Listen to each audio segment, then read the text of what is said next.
let's look at a couple of steaks that I picked up at the store. One of them I really like and the other I don't like so much, and I'll tell you why.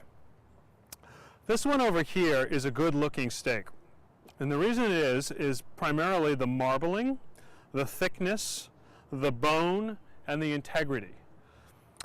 The marbling is the fat, basically. The little streaks of milky white fat running through the steak are really important for the juiciness of the steak and for the flavor. Here the marbling is nice and evenly distributed. Over here, I don't see as much distribution of fat, and the fat that is around is clumped up. There are large sections of fat. And the problem with that is that those tend to melt pretty quickly and potentially cause flare-ups. They also cause some gaps in the steak. See how this one, for instance, this bit of fat here is right between two muscles, basically, and when that melts away, there's going to be a hole, and the steak is basically going to fall apart. You're going to have a scraggly piece of meat. Over here, the clumps are not so big. The meat is held a little bit better together. It has better integrity. I think that makes for a better steak overall. Now, another big issue is the thickness of the steak.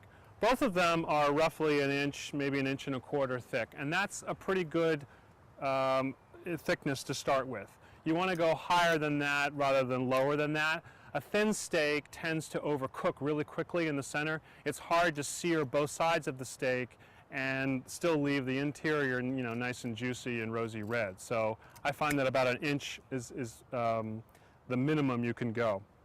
And of course, the thickness should be even throughout. You can see that this one was cut so that one end of the steak is actually much thinner than the other end, and that's going to create some unevenness of doneness. So you want to have a nice even thickness throughout. So once you've got a well-marbled, evenly cut, perfectly big bone-in ribeye steak, how do you get it ready for the grill?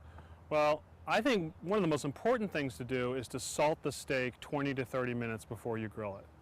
A couple of really important things happen during that time.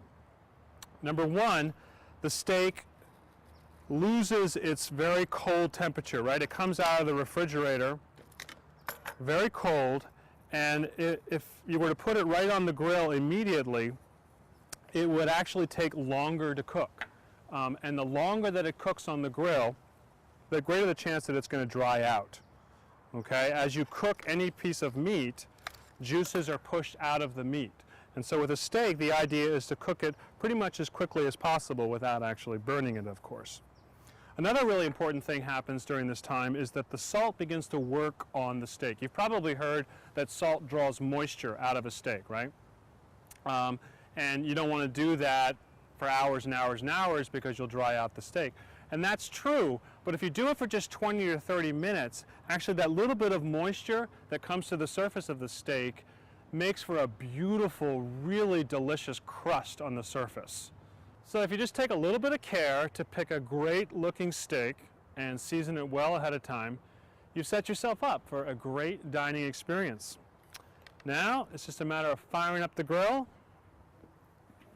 and letting the meat hit the heat.